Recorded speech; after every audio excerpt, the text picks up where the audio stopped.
Hello everyone, and welcome to my Soap Twist 24 channel.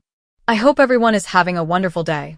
Before we begin, please hit the subscribe button and give this video a thumbs up. The rain fell relentlessly on the Forrester estate, as if the sky itself mourned Liam Spencer. Black umbrellas formed a melancholy canopy above the burial, yet no amount of fancy mourning attire could conceal the fracture lines that ran through each relationship in attendance. Steffi stood motionless on the edge of the open grave, her gloved hand grasping little Kelly's shoulder so tightly that the youngster shifted uneasily. Hope stood beside her, eyes watering, clutching a single white rose that trembled in her hands. And in the midst of it all, flanked by armed security that Ridge had insisted on after the threats began, stood Bill Spencer, Dollar Bill, dressed in a charcoal Tom Ford suit that cost more than most people's cars, his face carved from granite, and his eyes burning holes through anyone who dared to meet them. The priest rambled on about eternal rest and God's unfathomable plan, but no one listened. Not really. They were all waiting for the service to end, because everyone in the cemetery knew the reality was a live grenade with the pin already pulled. It began with a whisper from the back row. "You killed my son." The words cut through the raindrops and the minister's trained rhythm. Every head turned. Bill did not move at first. He simply pivoted his head slowly and deliberately, like a predator considering whether the prey was worth the effort.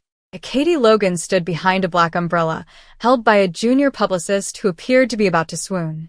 Her face was stripped of any Botox and pretense. Raw. Ravaged. And aimed right at Bill. "You killed my son," she said again, this time louder, her voice cracking like ice on a winter pond. "You killed him, Bill. You murdered Liam." The crowd breathed in unison. Steffi tightened her grip on Kelly. Hope's rose dropped from her fingers and landed with a quiet thud on the casket lid. Wyatt, poor, conflicted Wyatt, took one involuntary step toward his mother before Ridge's iron palm slammed down on his shoulder, locking him in place. Bill's lips parted, but no sound emerged at first. Then his signature smirk, smaller than normal and almost brittle, curled one corner of his mouth. "Be careful, Katie," he urged in a hushed voice that only the front rows could hear well. "Grief is an extremely powerful drug. Makes people say things they can't take back." The minister attempted to interfere. "Perhaps this is a conversation for—" "No," Katie interrupted, coming forward so firmly that the publicist staggered. Rain saturated her hair immediately, transforming the elegant blowout into dark bands on her face. "No. This is the perfect place for it. In front of God and all those who loved him. In front of the pit you dug for him." She shook her finger as the mahogany casket was lowered inch by agonizing inch into the dirt. "You think I don't know?" she exclaimed. "Do you think I haven't seen the offshore accounts? What about the payments to that gangster Vinny? Is the toxicological report forged? Liam did not overdose, Bill. He was poisoned. Slowly. Deliberately. And you made sure no one could ever track it back to you." The armed security moved, unsure which side they should be on now. Ridge appeared to have aged 10 years in a matter of seconds. Eric closed his eyes, praying that the dirt would consume him instead. Hope has finally found her voice. "Kate, what are you saying?" Katie's frantic gaze shifted to Hope. "I'm saying your spouse, my son, was murdered because he finally grew a spine and chose to tell the world what sort of monster his father is. Liam had proof, Hope. Proof of the Spectre fire. Proof of Justin's cover-up. Proof Bill attempted to kill Sally Spectre not once, but twice. He was heading to the FBI. And Bill couldn't let that happen. He laughed. A short, piercing bark caused several people to flinch. "That's quite a fairy tale, Katie. You've been working on it with Brooks Martinis?" "Don't you dare," Brooke whispered from behind him, moving forward until she was shoulder to shoulder with her sister. "Don't you dare mock her when she's standing over her child's grave." Bill turned completely around, facing the throng like a gladiator entering the arena. "Fine," he replied, throwing his arms wide. "Do you want a scene? Let's create a scene." Liam was feeble. It always was. Liam is whining, hand-wringing, and flip-flopping. Couldn't choose a woman, a side, or a damned personality to stick with for more than 5 minutes. Maybe I became tired of cleaning up his messes. Maybe I got tired of seeing him ruin all I built because he wanted to be the White Knight. He took a step toward Katie. But I did not kill him. I adored that boy. More than you ever did. I gave him everything. He repaid me by attempting to ruin me. So, if he's dead— Bill's voice trembled for a fraction of a second before the steel slammed back down. Blame the karma he spent his entire life pursuing. You lying bastard, Katie shrieked, lunging forward. Wyatt grabbed her around the waist just in time. She battled like a savage animal, her nails ripping the air inches from Bill's face. Hope was openly sobbing now. Steffi appeared to be carved from ice, but her gaze never left Bill. You did this, Steffi stated gently. Deadly quiet. All of it. For power. For control. You couldn't tolerate that Liam had finally decided to do something other than be your puppet. Bill met her gaze, without blinking. He did not choose anything, Steffi. He waffled till the end. Ridge eventually moved, putting himself bodily between Bill and the rest of the mourners. Enough, he exclaimed. It's Liam's funeral, not the Bill Spencer show. Be respectful, Bill said, his eyes flashing. Respect? Where was the respect when you all turned your backs on me the moment Liam began wailing about his poor conscience? Where was the respect when my own sons preferred their mothers over their fathers? When my own company was ready to cast me out like yesterday's garbage? He whirled in a leisurely circle, taking in the sea of hateful expressions. You hated me long before Liam died. You just wanted an excuse to say it out loud. Quinn, who had been silent up until now, took a step forward, her red-rimmed eyes narrowing to slits. You are not the victim here, Bill. A young man has died. Your son has died. And you're standing here defending yourself as if the world owes you something. Bill's glare softened for a little moment as it fell on Quinn. Something wordless went between them, history, possibly regret, but it vanished as fast as it appeared. I don't need defending, he replied bitterly. I need the truth. And the truth is that Liam made his decisions. He wanted to play the hero. Heroes die, Quinn. That is how the narrative goes. Thomas, who had been lingering beside Hope, spoke up for the first time. You are unwell. You are truly sick. Bill shrugged. He was your son. He stopped being my son the day he decided his daddy issues were more important than his family legacy. The casket arrived at the final resting place with a gentle mechanical whine. The sound appeared to snap something inside Hope. She yanked herself free of Thomas's arm and charged straight up to Bill until they were toe-to-toe. You don't get to rewrite history, she said fervently. Not today. Liam loved you. He defended you when nobody else would. He forgives you every time you hurt him. And this is how you will repay him? Spitting on his grave. Bill glanced down at her, a menacing spark in his eyes. Be careful, little girl. You don't know what Liam had planned. You have no idea what he was capable of when he finally grew a pair. Hope hit him. Hard. The crack sounded like a gunshot. Security rushed forward, but Bill lifted one hand, stopping them cold. A flawless red handprint appeared on his cheek. He smiled. Actually smiled. There she is, he muttered. There's the fire I knew you have. Liam never deserved you. Hope reared back to attack him again, but Steffi appeared, seizing her wrist. Not here, Steffi murmured with tight teeth. It is not like this. He wants the pandemonium. Don't give it to him. Bill's gaze shifted between the two women who had defined so much of Liam's existence, and for the first time, something human, almost broken, crossed his face. Do you think I wanted this? He asked, his voice suddenly raspy. Do you think I wanted to bury my boy? So, why does it feel like you're dancing on his grave? Brooke inquired. Bill did not have an answer for it. The minister, pale and shivering, made one final attempt to salvage the ceremony. If we could all bow our heads. Katie was done. She broke free from Wyatt and walked directly to the grave. She crouched in the dirt, unconcerned about the damage to her luxury coat, and placed her hand on the casket's glossy wood. I'm sorry, baby, she said, her tears mixed with rain. "Mommy, I'm sorry I did not protect you. I knew what he was. I always knew, and I led you to believe he was good. I'll let you hope." Bill remained silent behind her. The smirk was gone. The bravado was peeled away. For one dreadful, paused moment, he looked his age. Then Wyatt appeared, kneeling by his mother, wrapping his arms around her as she collapsed against the casket, screaming Liam's name repeatedly. The mourners gradually dispersed. Some people hurled their flowers. Some couldn't even handle it. Hope waited the longest, peering down into the soil as if she might will Liam back through sheer anguish. Steffi was the final person to approach Bill. "This isn't over," she explained quietly. "Whatever you did, whatever you're hiding, it will come out. When tragedy strikes, no amount of money or power can save you." Bill looked fatigued for the first time that day. "Maybe not," he replied. "But it won't bring him back either." He turned and went away, into the rain, past the rows of headstones, and past the security detail, who followed him like shadows. Justin waited outside the cemetery gates, holding an umbrella and giving a look that said everything. Bill did not stop, did not acknowledge him. He just kept walking till he got to the waiting Maybach. He only let his head rest against the leather seat after the door closed and the tinted pane walled him off from the outside world. His hand, still stinging from Hope's slap, raised to cover his eyes.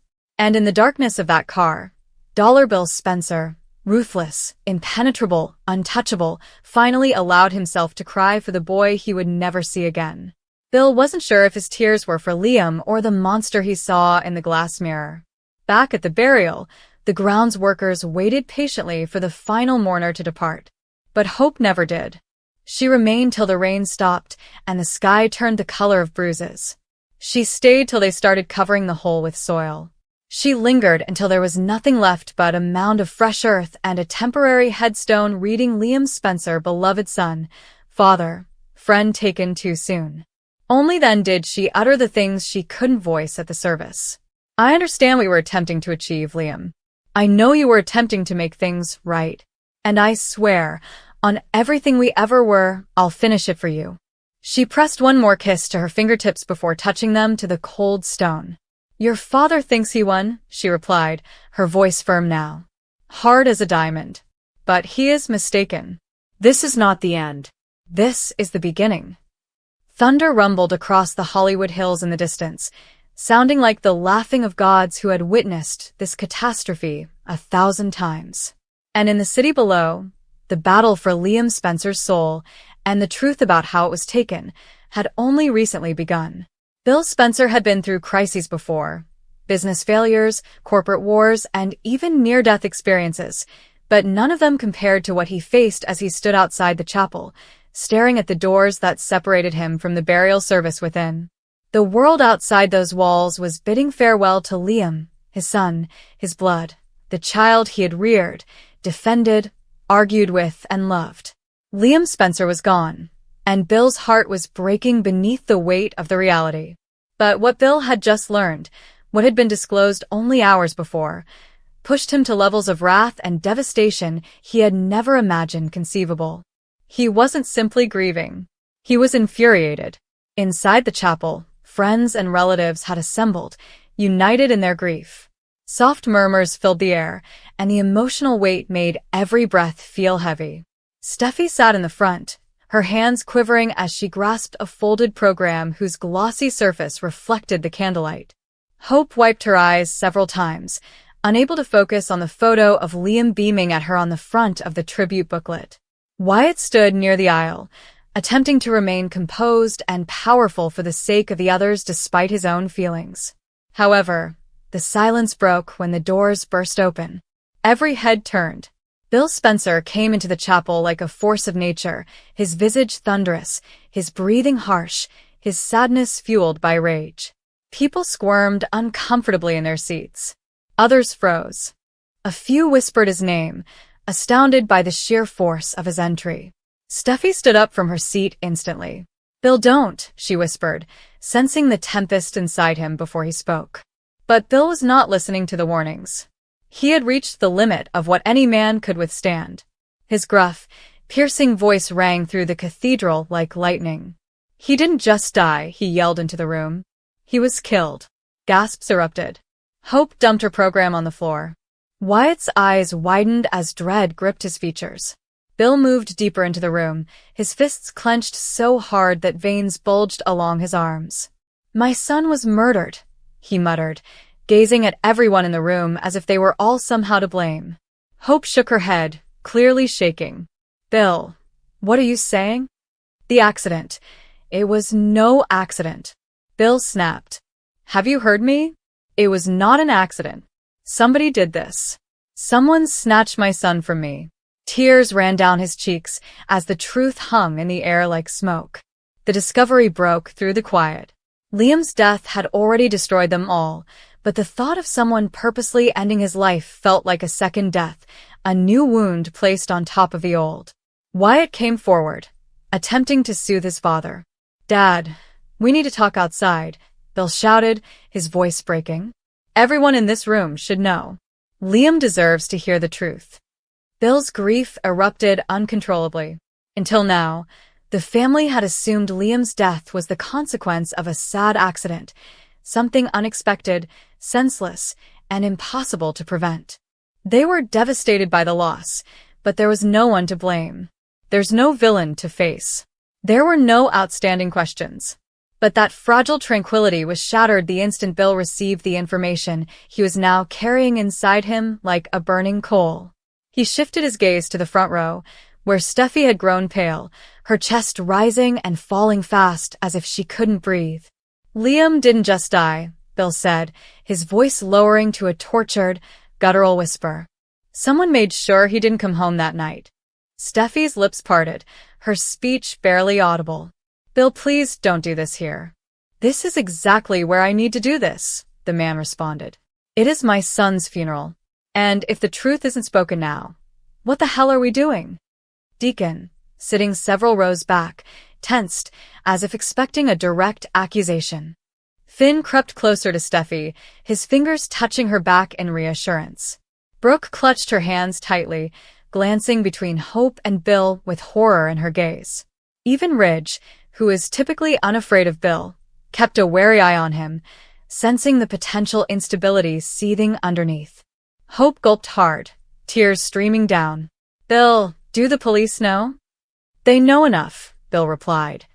"And they're going to know everything. Because I'm not letting this go. Not now. Not ever. Whoever did this, whoever targeted Liam, they will pay." Another wave of startled whispering echoed across the chapel.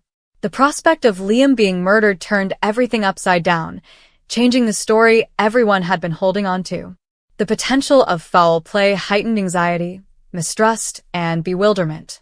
Everyone began to look around at one another, thinking the same unspoken thought. Did they know the killer? Bill went slowly toward Liam's closed casket, his fury giving way to emotion. He pressed one shaky hand hard against the glossy wood. His shoulders shook. He was unable to speak for an extended period of time. When he finally spoke, it was scarcely more than a whisper. "I should have protected you," he remarked. "I should have kept you safe. I failed you, son." Hope burst into tears. Steffi covered her mouth with her fingers, tears streaming down her face. Wyatt glanced away, his expression cracking as he wiped his eyes with the back of his palm. Bill went on, the words pouring forth as if torn from his soul. "I guarantee you, Liam, that whomever did this will face consequences. I vow it to you." His sadness was so genuine, so sharp, that even those who frequently disagreed with him felt their hearts break. Ridge took timid steps forward. "Bill, we all loved Liam. Let's honor him today. We can deal with the rest later." Bill raised his head, meeting Ridge's gaze with such intensity that he almost stopped in his tracks.